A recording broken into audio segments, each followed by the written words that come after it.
Lamentações 3, a partir do versículo 1, a palavra do Senhor nos traz da seguinte forma: Eu sou o homem que viu a aflição trazida pela vara da sua ira. Ele me impeliu e me fez andar na escuridão e não na luz. Sim, ele voltou a sua mão contra mim, vez após vez, o tempo todo. Fez a minha pele e a minha carne envelhecerem e quebrou os meus ossos. Versículo 20. Lembro-me bem disso tudo, e a minha alma desfalece dentro de mim. Todavia, lembro-me também do que pode me dar esperança. Graças ao grande amor do Senhor, é que não somos consumidos, pois as suas misericórdias são inesgotáveis. Renovam-se cada manhã, grande é a sua fidelidade. Digo a mim mesmo, a minha porção é o Senhor, portanto nele porei a minha esperança. O Senhor é bom para com aqueles cuja esperança está nele, para com aqueles que o buscam. É bom esperar tranquilo pela salvação do Senhor. Amantíssimo Deus, eterno Pai, continuamos, ó Deus, na Tua presença, e que nesta manhã o Teu Espírito fale aos nossos corações, que possamos estar abertos para ouvir a Tua voz, e que possamos sair daqui renovados com o Teu Espírito Santo. Muito obrigado, medite aos nossos corações, é o que nós clamamos, pelo poder que há no nome de Jesus. Amém. Queridos, 10 anos. Você se lembra onde você estava no primeiro domingo da década passada? Ou talvez o que você passou nessa década, o que você viveu nessa década e o que você almejou, o que você alcançou ou não nessa década que passou. Eu fiz uma pesquisa rápida sobre os últimos 10 anos que nós vivemos e que acabou no domingo passado. E aí eu comecei a pesquisar lá em 2010, o primeiro ano da década. Muitas coisas aconteceram, mas em especial no nosso Brasil, a primeira presidente mulher. Eu não quero falar sobre política, foi um fato que aconteceu. Em 2010, nós tivemos a primeira presidente mulher no país. Quantas pessoas dessa época falaram assim, agora vai? Agora as coisas vão mudar. E muitas pessoas depositaram a sua confiança e a sua esperança naquela mudança de governo, porque uma mulher agora estava no comando. 2011, parece que foi há 30 anos atrás. Mas como esquecer do ataque às Torres Gêmeas nos Estados Unidos? 11 de setembro. Um dos dias mais trágicos na história daquele país foi há menos de 10 anos. 2012, tivemos o então Joaquim Barbosa assumindo o Superior Tribunal de Justiça. E o que tem de importante nisso foi o primeiro negro a assumir um poder tão alto. E vale lembrar que 2012 muitos diziam que seria o ano que o mundo acabaria. E nós agora podemos ver que não acabou. Nós estamos agora em 2020. Então já sobrevivemos aí 8 anos a mais do que alguns estavam falando. 2014, mais um ano dentro dessa década, e um dos maiores escândalos que o Brasil passa, o escândalo da Petrobras. Quantas pessoas achavam que a Petrobras era o top de empresas que era para entrar e ficar rico, e muita gente entrou e ficou rico realmente, mas também deixou muita gente bem mais pobre. 2015, vou pular não, tem 2015 aqui também. O Brasil sofre com a represa lá em Minas Gerais, de Mariana, que estoura, e essa água vem trazendo,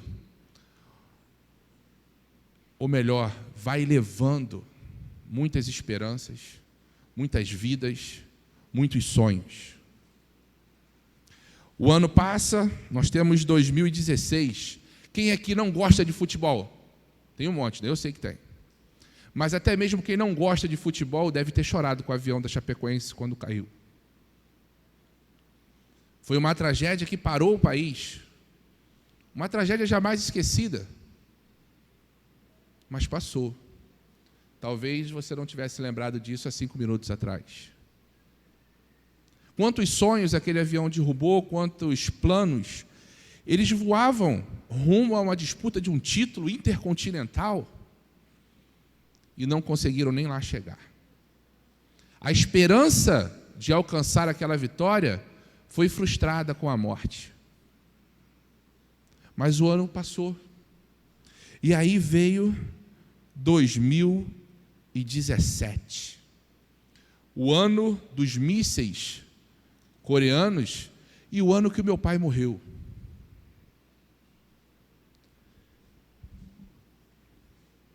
Por que frisar o meu pai? Porque para mim foi uma perda da década. E quando nós ouvimos perdas, nós ouvimos. Quando nós vivemos a perda, é diferente.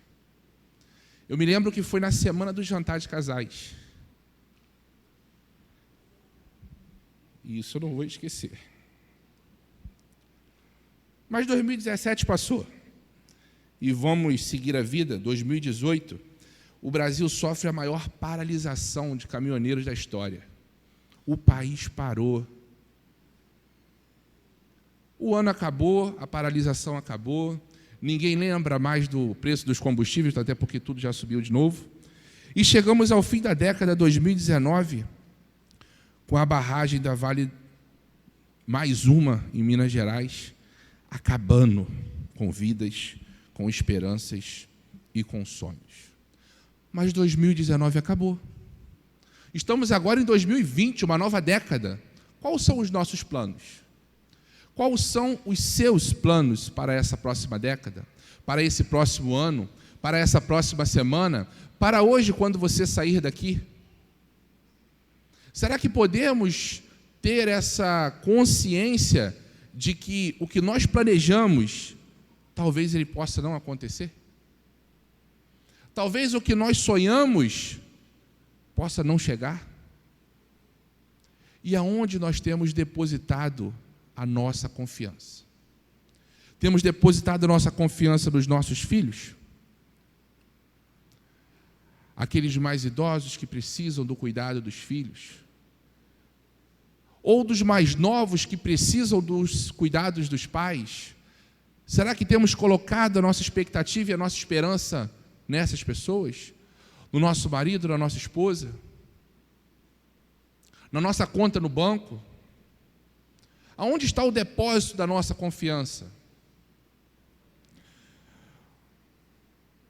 O primeiro ponto da mensagem é: quais são os meus planos? Essa é uma pergunta para você meditar. Quais são os seus planos? Temos casais aqui que se planejam casar esse ano.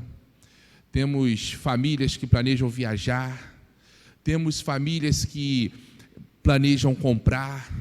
Temos famílias que planejam se reunir. Mas aonde nós estamos depositando a nossa esperança? Em alcançar isso? Em viver isso? Ou colocar no Senhor as nossas expectativas? Com certeza alguns vão dizer: os dias de hoje são muito difíceis de criar os nossos filhos. Como será o mundo de amanhã para os meus netos? Como será as gerações futuras do nosso país, da nossa nação, do nosso bairro, da nossa igreja, da nossa família? Existe esperança? O segundo ponto é uma pergunta: onde está a nossa esperança? Mas antes disso existe esperança? Existe esperança para esse mundo que tem andado de uma forma tão cruel, onde as pessoas têm passado umas pelas outras sem se importar com a dificuldade daquele?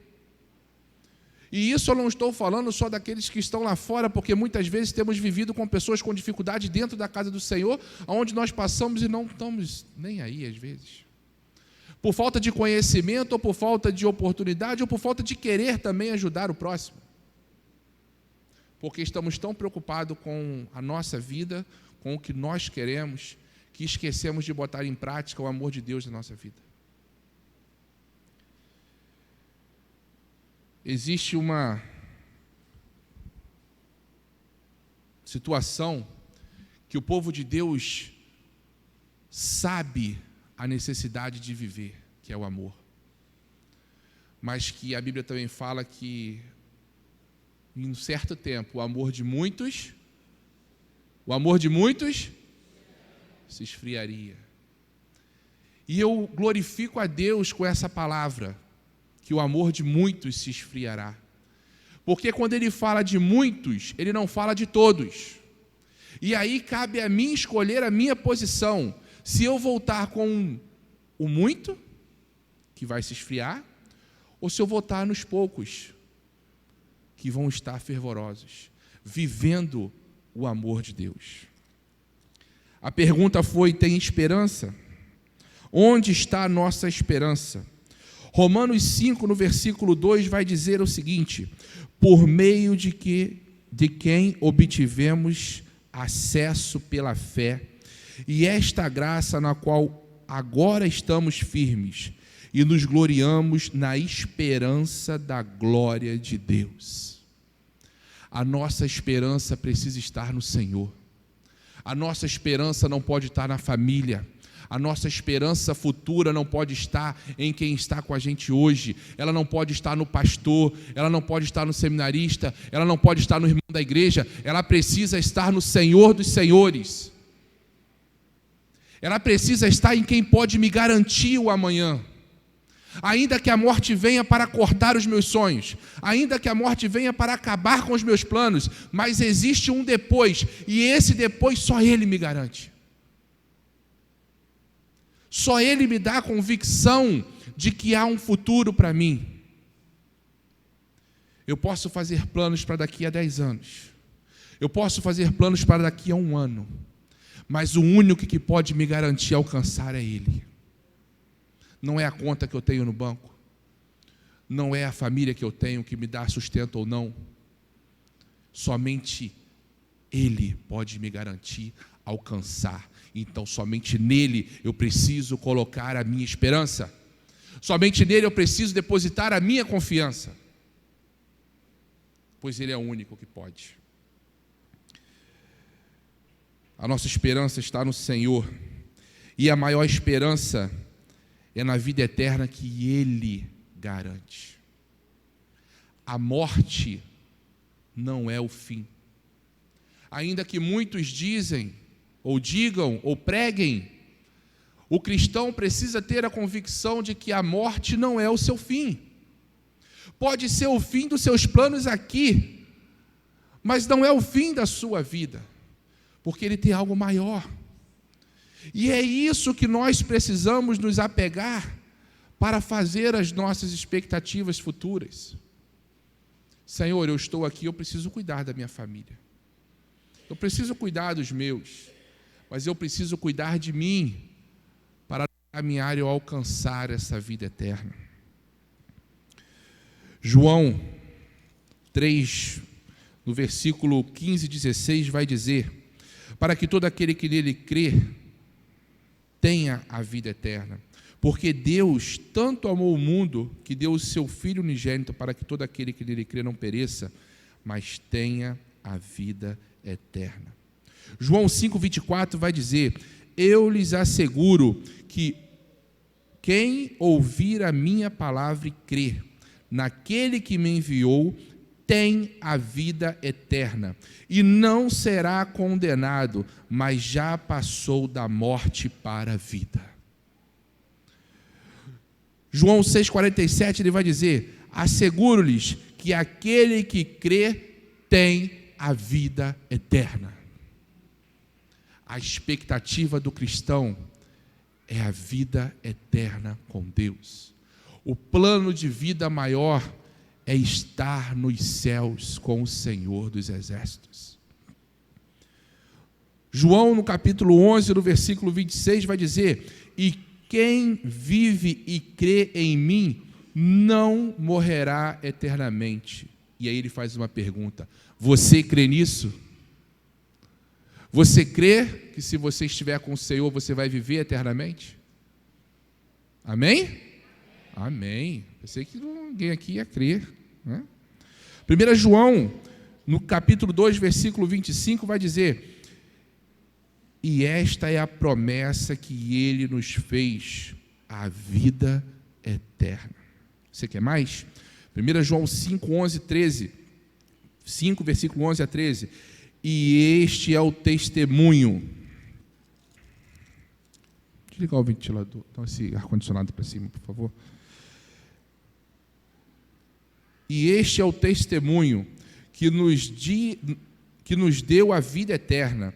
E essa vida está em seu Filho. Quem tem o Filho tem a vida. Quem não tem o Filho de Deus não tem a vida. Escrevi-lhe essas coisas a vocês que creram no nome do Filho de Deus, para que vocês saibam que têm a vida eterna. Aonde está a minha esperança? Ela tem que estar no Senhor. Aonde estão os meus planos? Tem que estar na presença do Senhor. Aonde estão as minhas expectativas? Elas precisam estar na presença do Senhor. Mas, irmão Hugo, eu já coloquei tudo isso na presença do Senhor. E eu tenho consciência de tudo isso que você falou. O que me falta? Exercer a fé. Colocar em prática a minha fé. O terceiro ponto é vida eterna através da fé em Jesus. E aí eu vou falar lá em Mateus, no capítulo 21. Jesus respondeu: eu lhes asseguro que se vocês tiverem fé e não duvidarem, poderão fazer não somente o que foi feito à figueira, mas também dizer a este monte: levanta-te e atire no mar, e assim será feito. Fé, acreditar em quem você tem crido. Marcos, no capítulo 9, no versículo 23, vai dizer: se podes? Uma pergunta. Disse Jesus: tudo é possível àquele que crê. Crer é uma escolha sua, é uma escolha minha. Acreditar no que Deus tem para mim e no que Ele pode fazer por mim, só depende de nós. Lucas vai falar no capítulo 7, no versículo 50, relatar: Jesus disse à mulher: sua fé a salvou, vá em paz. O mesmo evangelho de Lucas vai citar no capítulo 8, no versículo 48, então ele lhe disse: filha, a sua fé curou, vá em paz. A fé liberta, a fé cura, a fé te dá oportunidades, a fé te conduz à presença de Deus, te conduz a acreditar no sacrifício de Cristo por mim e por você, e nessa vida futura, a qual nela precisamos depositar a nossa confiança.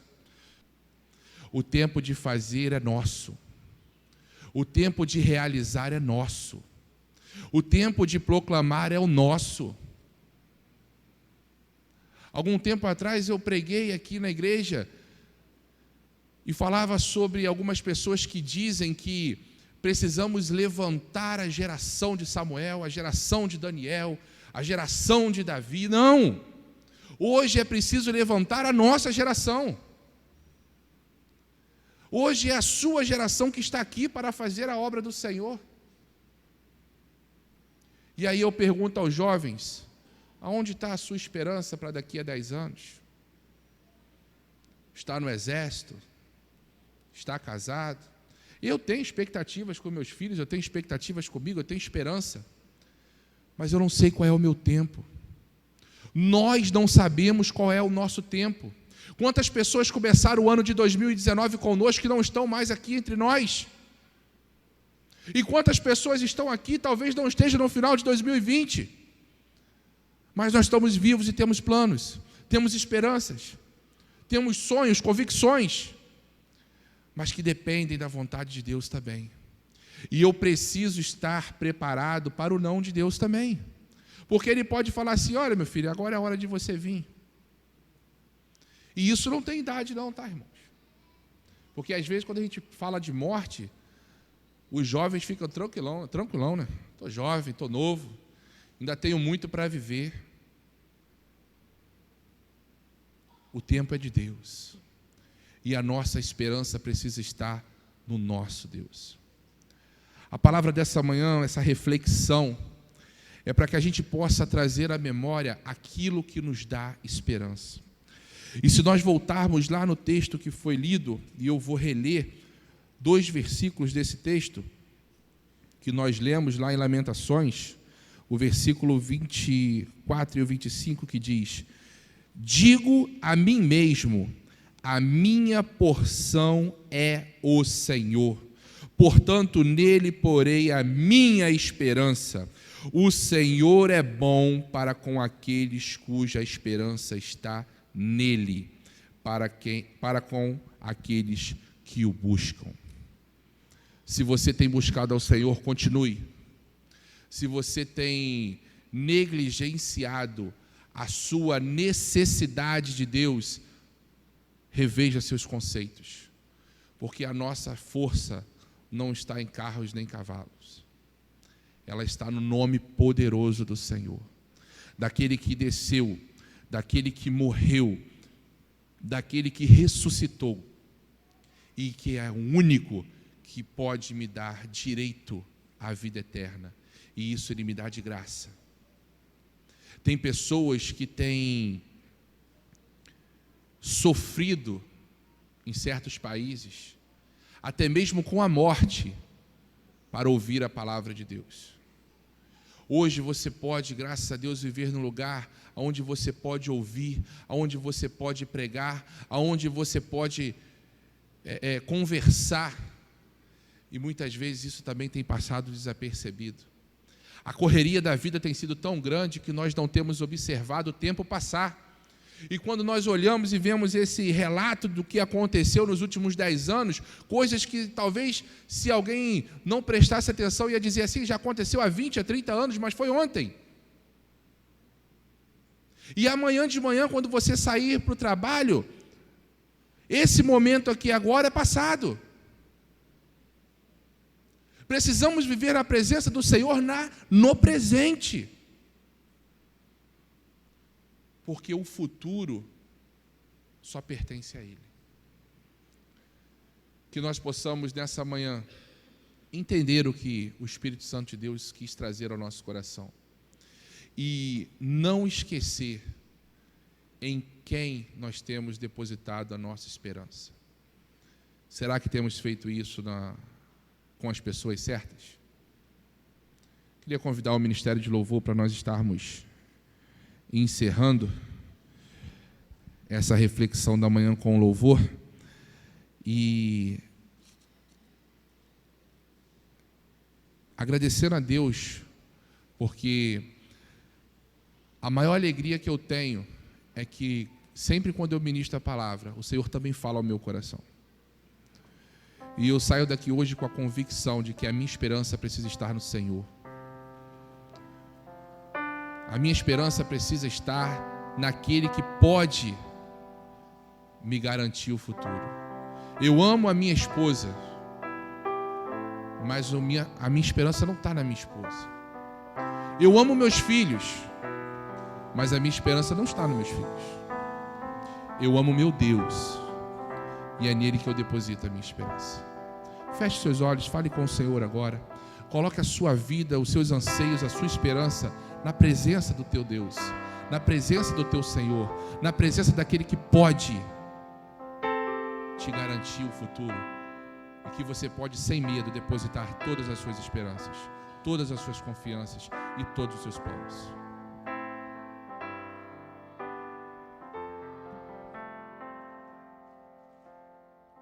Se eu nasci